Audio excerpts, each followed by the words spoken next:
నూతన గీతము నే పాడెదా మనోహరుడా యేసయ్యా నీవు చూపిన ప్రేమను నే మరువను ఏ స్థితిలోనైనను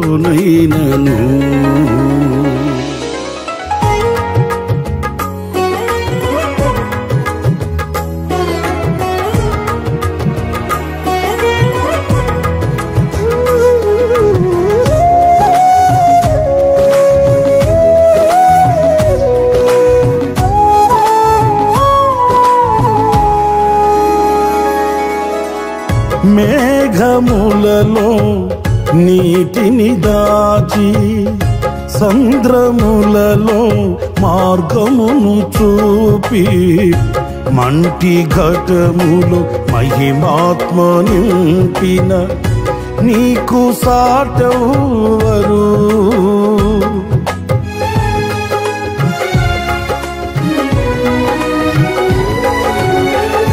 మేఘములలో నీటిని దాచి సంద్రములలో మార్గము చూపి మంటి ఘటములు మహిమాత్మ నింపిన నీకు సాటెవ్వరు నీవే నా విజయము నీ మహిమయ నా గమ్యము నీవే నా విజయము నీ మహిమయ నా గమ్యము నూతన గీతము నే పాడెదా మనోహరుడా యేసయ్యా నీవు చూపిన ప్రేమను నే మరువను ఏ స్థితిలోనైనను సమర్పణతో సేవించెదను నిన్నే సజీవుడనై ఆరాధించెదను నిన్నే సమర్పణతో సేవించెదను నిన్నే సజీవుడనై ఆరాధించెదను నిన్నే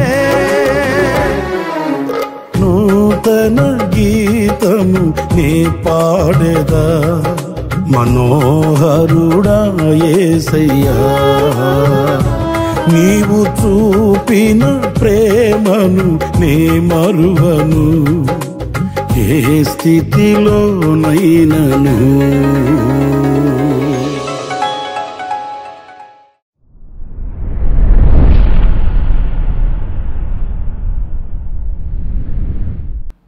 ప్రైజ్ ది లార్డ్. ప్రభు అయిన యేసుక్రీస్తు ప్రశస్త నామంలో మీ అందరికీ మా హోసన్నా మినిస్ట్రీస్ తరపున హృదయపూర్వకమైన వందనాలు తెలియపరుస్తున్నాను. ఈ దినమంతా విశేషమైన కృప నా దేవుడు మీకు అనుగ్రహించునుగాక. ప్రియులారా, పరిశుద్ధ గ్రంథంలో కీర్తనల గ్రంథంలోని ఓ చక్కటి మాట పలుసార్లు మనం చదువుతుంటాము. అనేక పర్యాయాలు ఆ వాక్యాన్ని ధ్యానిస్తూ ఉంటాము. ఈరోజు మరొకసారి ఈ 91వ కీర్తన 14వ చరణంలోని మాటని కాసేపు మనం ధ్యానిద్దాము. ఆ మాటలు నేను చదువుతున్నాను. అతడు నన్ను ప్రేమించుచున్నాడు గనుక నేనతన్ని తప్పించదను. అతడు నా నామము నెరిగినవాడు గనుక నేనతన్ని ఘనపరచెదను. ఇక్కడ తప్పించదను, ఘనపరచెదను అనే రెండు విషయాలు మనం చదువుతున్నాము. ఈ రెండు కూడా ఆయనకే సాధ్యం.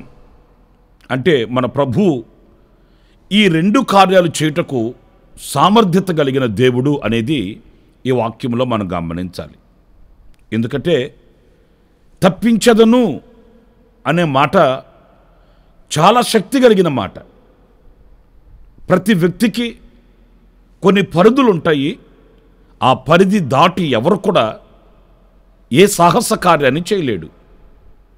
పరిధి లేని ఒక శక్తి కలిగిన దేవుడే మనం ఆరాధించుచున్న మన ప్రభు అయిన యేసుక్రీస్తు. కొన్ని దృశ్యంగాను మరికొన్ని అదృశ్యంగాను మన ఎదుట నిలుస్తాయి. వాటిలన్నిటిని చూడగలిగిన దేవుడు కూడా ఆయనేనండి. ఆయన అంతటి శక్తి కలిగిన దేవుడు గనుక ఆయన తప్పించుటకు శక్తి గల దేవుడు. రెండవది, ఘనపరచుటకు కూడా ఆయనే శక్తి గల దేవుడు. ఎందుకంటే మనుషుల ఘనతలు వేరు, దేవుని ఘనత వేరు. ఒకరిని ఆయన పెంట దిబ్బలలో నుండి పైకి లేవనెత్తి ఉన్నత స్థలముల మీద నడువ చేస్తాడట. అధికారులతో కూడా వారిని కూర్చుండబెడతాడట. ఇవన్నీ పలుసార్లు మనం పరిశుద్ధ గ్రంథంలో చదువుతున్న వాక్య భాగాలు. అయితే ఈ పూట నేను ధ్యానాంశంగా మీతో చెప్పవలసిన మాట ఏంటంటే, ఆయన మనల్ని తప్పిస్తాను అని చెప్తున్నాడు. మనం ఆయనను ప్రేమించుచున్నాం గనుక ఆయన మనల్ని తప్పిస్తాడట. దేనిలో నుండి తప్పిస్తాడు? అనేక విషయాలు ఉన్నప్పటికీ కొన్ని విషయాలు ఈ పూట మనం ధ్యానిద్దాము.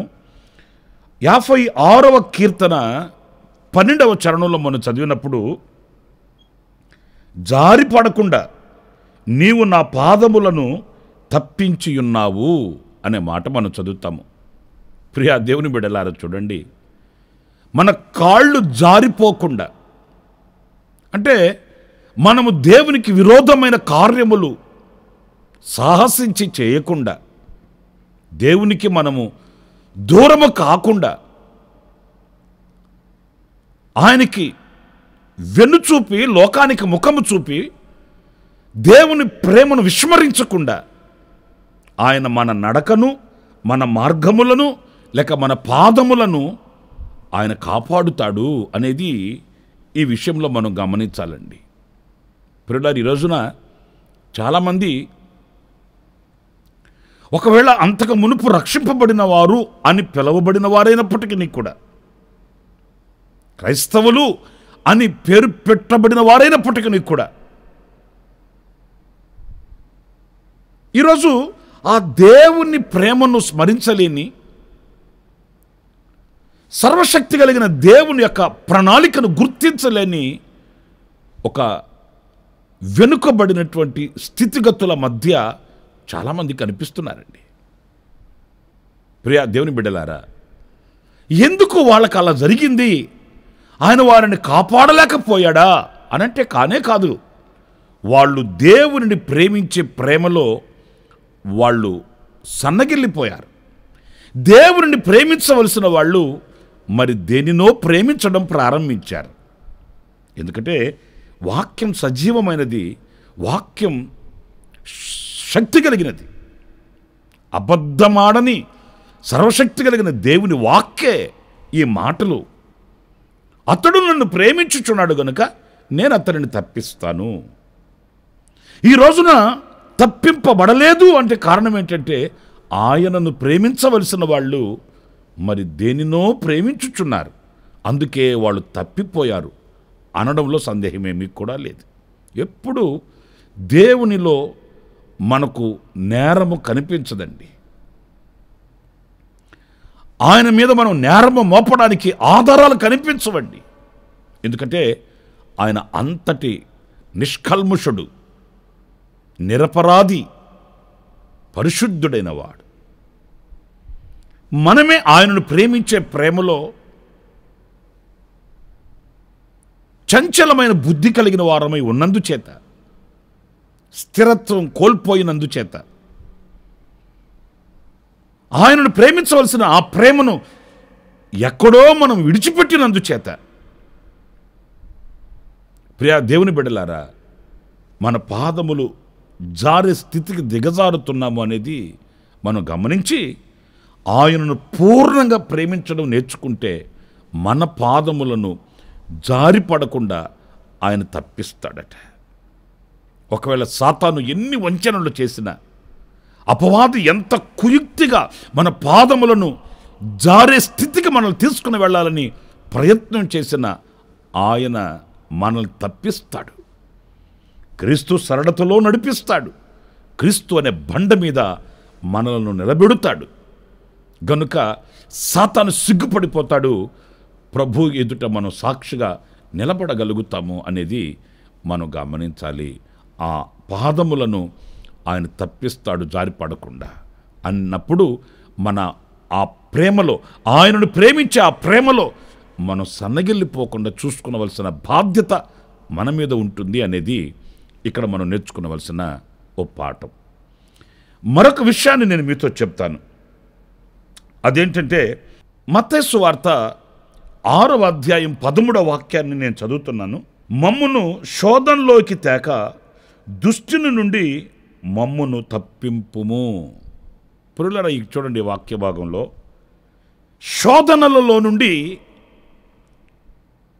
అంటే ఆ శోధనను కలిగించే ఆ దుష్టుని నుండి ఆయన మనల్ని తప్పిస్తాడట. సాతాను ఎప్పుడు కూడా శోధిస్తాడండి, శోధనలు తీసుకుని వచ్చి పెడతాడు. మనము విశ్వాసముతోనూ పరిశుద్ధతతోనూ నిరీక్షణతోనూ క్రీస్తు యొక్క శక్తి కలిగిన వారమై ఉండడం ఈ అపవాదికి, ఈ సాతానికి ఎంత మాత్రం ఇష్టం ఉండదండి. మీరు ఆదిలో చూడండి, ఎంత అల్లారు ముద్దుగా ఉన్నారు దేవునితో.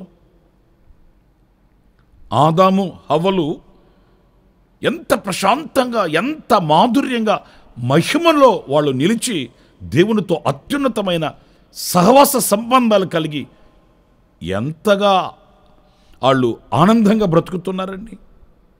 అలాంటి బ్రతుకుతున్న వాళ్ళకి శోధనను తీసుకుని వచ్చి పెట్టాడు. అదిగో ఆ పండు తినండి, మీరు గొప్పవాళ్ళు అయిపోతారు. అదే ప్రయత్నం ఈనాడు కూడా సాతానుగాడు చేస్తున్నది. ఇదిగో మీరు ఈ లోకానుసారంగా బ్రతకండి, మీకు ఘనతలు వచ్చేస్తాయి, మీరు ఇలా జీవించండి, మీకు మెప్పు కలుగుతుంది, ఇదిగో మీరు ఈ పని చేస్తే వాళ్ళకంటే వీళ్ళకంటే గొప్పవాళ్ళు అయిపోతారు. ఎలాంటి శోధనలు శోధిస్తాడు సాతాను. నా ప్రియమైన సహోదరులారా, అయితే మనం ఆయనను ప్రేమించిన వారిమే అయితే ఆ సాతాను యొక్క శోధనలలో పడకుండా ఆ దుష్టుని నుండి ఆయన మనల్ని తప్పిస్తాడండి. అంటే మనకు వివేకం ఇస్తాడు. ఈ ఆలోచన ఎంతవరకు సత్యం, ఈ ఆలోచన ఎంతవరకు క్షేమం, ఈ మాటలలో ఎంతవరకు సత్యం ఉంది, ఇవన్నీ ఆయన మనకు వివేకమును ప్రసాదించి, మేలుకొలుపును కలిగించి, ఆ దుష్టుని చేత మనం ఓడిపోకుండా, ఆ దుష్టుని యొక్క అగ్నిబాణములకు మనం గురి కాకుండా ఆయన మనల్ని తప్పిస్తాడు. ఆ శోధనలలో నుంచి తప్పిస్తాడు. నా ప్రియులారా, ఎన్నో శోధనలు మన ఎదుట నిలుస్తాయి. ఆ శోధన కలిగినప్పుడు మనం పరీక్షించుకోవలసింది ఒకటే, ఎందుకు శోధన వచ్చింది అని కాదు. ఈ శోధన కాలంలో నేను ఆయనను పూర్ణంగా ప్రేమిస్తున్నానా లేదా, అంతేనండి. మనం అది విడిచిపెట్టి నాకు శోధనలు ఎందుకు వచ్చాయి, నేను కానుకలు ఇస్తున్నాను, నేను చర్చికి వెళుతున్నాను, నేను వాక్యం చదువుతున్నాను, నేను ప్రార్థన చేస్తున్నాను, మంచిదే, కాదనట్లేదు. ఈ సందర్భంలో మనం వివేచించాల్సింది, ఆలోచించాల్సింది, పరీక్షించుకోవలసింది ఏంటంటే, నేను ఎలా ప్రేమిస్తున్నాను ఆయన్ని. పూర్ణంగానే గనక నేను ప్రేమించుచున్న వాడినైతే ఆ శోధనలలో నుంచి ఆయన దుష్టుని బారిన పడకుండా ఆయన నన్ను తప్పిస్తాడు అనే ధైర్యం మనం కలిగిన వారమే ఉండాలండి. నాకు తెలుసు కొన్ని కుటుంబాలు ఎన్ని శోధనలు వాళ్ళ కుటుంబానికి కలిగినప్పటికీ కూడా వాళ్ళు ఏమాత్రం భయపడినట్లుగా కానీ, అధైర్యపడిపోయినట్లుగా కానీ, కృంగిపోయి కృషించిపోయినట్లుగా కానీ లేదండి. ఎందుకంటే వాళ్ళు ప్రభుని ప్రేమించే ఆ ప్రేమలో పాతకపోయారు. ఆ ప్రేమలో వాళ్ళు వేరుపారి స్థిరులై ఉన్నందుచేత దేవుడు ఎన్ని శోధనలు వాళ్ళకు వచ్చినా తప్పించుకుని వాళ్ళని నడిపించుకొని తీసుకుని వెళుతున్నాడండి. నాకు చాలా కుటుంబాల పరిచయాలు ఉన్నాయి, ఇలాంటి అనుభవాలు కలిగిన కుటుంబాలు. మీరు ఎలా తప్పించబడ్డారు ఈ శోధనలో అని అంటే వాళ్ళు ఒకటే చెప్తారు, మాకేం తెలుసండి, ప్రభు తప్పించాడు. మేము ఆయనను ప్రేమించడమే మాకు తెలుసు. నిజమే నా ప్రియ సహోదరి సహోదరుడా, నీవు ఎవరిని ప్రేమించి ఈ రోజున శోధనలలోకి జారిపోతున్నావు? ఆయనను ప్రేమిస్తే ఆ శోధనలలో నుంచి ఆయన నిన్ను తప్పిస్తాడు, నిన్ను విమోచిస్తాడు. ఆయన నీ చేతిని పట్టుకొని తిన్నని మార్గంలోకి ఆయన తీసుకొని వెళ్తాడు. కనుక రెండవది, శోధనలలోకి ప్రవేశించుకున్నట్లు దుష్టుని నుండి ఆయన మనల్ని తప్పిస్తాడు అనేది ఈ వాక్యంలో మనం నేర్చుకుంటున్నాం. ఇంకొక మాట కూడా నేను మీకు జ్ఞాపకం చేస్తాను. మత్తయి సువార్త 3వ అధ్యాయం 7వ వాక్యం. అతడు పరిసయ్యులలోను సద్దూకయ్యులలోను అనేకులు బాప్తిస్మము పొందవచ్చుట చూచి, సర్ప సంతానమా, రాబోవు ఉగ్రతను తప్పించుకొనుటకు మీకు బుద్ధి చెప్పిన వాడెవడు అనంటే, ఇక్కడ మనం గమనించవలసింది, రాబోవు ఉగ్రత నుండి ఆయన మనల్ని తప్పిస్తాడంట. దేవుని పరిశుద్ధ నామానికి మహిమ కలుగునుగాక. రాబోవు ఉగ్రత, అవునండి, ఈ లోకం మీదకి ఒక ఉగ్రత దినం రాబోతుంది. ఆ ఉగ్రత దినం ఒక గుంపు ప్రజలకు అది ఉగ్రత దినం, మరో గుంపు ప్రజలకు అది విమోచన దినం. మీరు చాలా జాగ్రత్తగా వినాలి. ఒకే రోజు లోకస్తులకి, లోక సంబంధమైన వ్యక్తులకి అది ఉగ్రత దినం. ఎవరైతే రక్షింపబడి బాప్తిస్మమును పొంది పరిశుద్ధాత్మను పొంది ఆయన సంఘములు స్థిరపరచబడిన వారై పరిశుద్ధ నీతి వస్త్రాలతో అలంకరించబడుతూ ఉన్నారో వారికి విమోచన దినం. మరి మీరు ఆలోచించుకోండి, ఆ రోజు మనం ఈ గుంపుకు చెందిన వాళ్ళమా, ఆ గుంపుకు చెందిన వాళ్ళమా? మనము ఆయనను పూర్ణంగా ప్రేమించుచున్న వారమే అయితే ఆ ఉగ్రత దినమందు మనం విడువబడి ఉగ్రత పాలయ్యే వాళ్ళ జాబితాలో ఉండకుండా ఆయన మనల్ని తప్పిస్తాడట. ప్రియమైన వారలారా, ప్రభు ప్రత్యక్షమైన ఆనాడు కన్ను రెప్పపాటులో మనం రూపాంతరం చెందాలి. ఈ దీన శరీరము మహిమ కలిగిన శరీరముగా మార్చబడాలి. ఆయనతో యుగాయుగములు ఉండుటకు మనం కొనుపోబడాలి.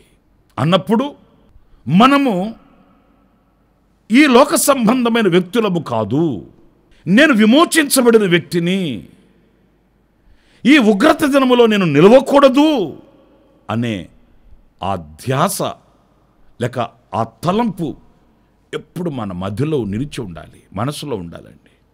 ఏదో కొంతకాలం భక్తి చేయడం, ఆ భక్తి చేస్తున్నాను అని సంతృప్తి పొందడం కాదు, కానీ ఈ భక్తి వలన, ఈ పవిత్రమైన మార్గము వలన ఉగ్రతలో నుండి నేను తప్పింపబడుతాను అనే యోచన మనకు కలిగినప్పుడు మనం చేసే ఈ భక్తిని మనము వీడక వెంబడించగలుగుతాము. ఆ భక్తిలోని శక్తిని ఆశ్రయించగలుగుతామండి. ఈరోజు చాలామంది క్రైస్తవులు సహితం నిరీక్షణను కోల్పోయి, విశ్వాసాన్ని కోల్పోయి, వాళ్ళ నోట మనం వినే మాట ఏంటంటే, ఏమోలేండి వస్తానన్నాడు, మరి ఇంతకాలముగా వస్తాడు వస్తాడు వస్తాడు అని వింటానే ఉన్నాం అంటారే కానీ ఒకరోజు వస్తుంది, ఆ రోజు నేను ఉగ్రత నుండి తప్పింపబడే దినం. ఆ రోజు నేను నా ప్రభువుని చూస్తాను, ఆయనను చేరుకుంటానన్న ఆ శుభ నిరీక్షణ ఈరోజు అనేకుల్లో మనం చూడలేకపోతున్నామండి. కనుక నా ప్రియ సహోదరులారా, ఆయన ఉగ్రత నుండి తప్పిస్తాడు, ఆయన శోధనలలో నుండి తప్పిస్తాడు, ఆయన జారిపడకుండా మన పాదములను ఆయన తప్పిస్తాడు. ఎందుకంటే మనము ఆయనను ప్రేమించుచున్నాము గనుక, మన హృదయము నిండా ఆయనను నింపుకొని ఉన్నాం గనుక, ఆయననే మనము రాజుగా స్థాపించుకున్నాము గనుక, మన మధ్యలో ఆయనే రారాజుగా నిలిచిపోయాడు గనుక, ఆయనే మన ప్రేమకు ఆధారము గనుక తప్పనిసరిగా ఆయన మనల్ని తప్పిస్తాడు, ఆయన మనల్ని ఘనపరుస్తాడు. దేవుని కృప సదాకాలం మీకు తోడై ఉండుగాక. తలను ఉంచండి, చిన్న ప్రార్థన చేసుకుందాం. కృపా సత్య సంపూర్ణుడ జీవాధిపతి అయిన ప్రభువా మీకు వందనాలు నాయనా. నీవు మహోన్నతుడు, మహోపకారివి. నిన్ను ప్రేమించు వారిని తప్పిస్తానని మీ లేఖనాలలో వ్రాసిన మాటల్ని తలపోసుకోవడానికి మీరిచ్చిన తరుణం కొరకానికి స్తోత్రం. నిజమే ప్రభువా, మా పాదములు జారిపోకుండా నువ్వు తప్పించే దేవుడవు. శోధనలలోనికి తేక దుష్టుని నుండి మమ్మల్ని తప్పించే దేవుడవు. రాబో ఉగ్రత నుండి మమ్మల్ని తప్పించే దేవుడవు. అయినా మా చేయి పట్టుకొని మీరు నడిపించండి. మేము మిమ్మల్ని పూర్ణంగా ప్రేమించే వివేకమును మీరు మాకు అనుగ్రహించి నడిపించండి.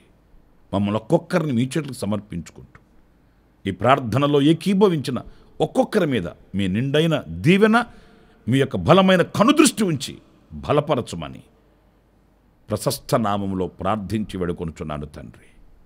ఆమేన్. ఆమేన్. ప్రభు మిమ్మల్ని దీవించి ఆశీర్వదించునుగాక. ఈ దినమంతా విశేషమైన కృప మీకు తోడై ఉండుగాక. ఆమేన్. ప్రతిదినము ఈ అనుదిన కృపాను సందేశముల కొరకు, ఇంకా మరిన్ని ఆత్మ సంబంధమైన సందేశాల కొరకు ఈ మా యూట్యూబ్ ఛానల్ ను సబ్స్క్రైబ్ చేసుకోండి. Pastor Ramesh hosanna ministries.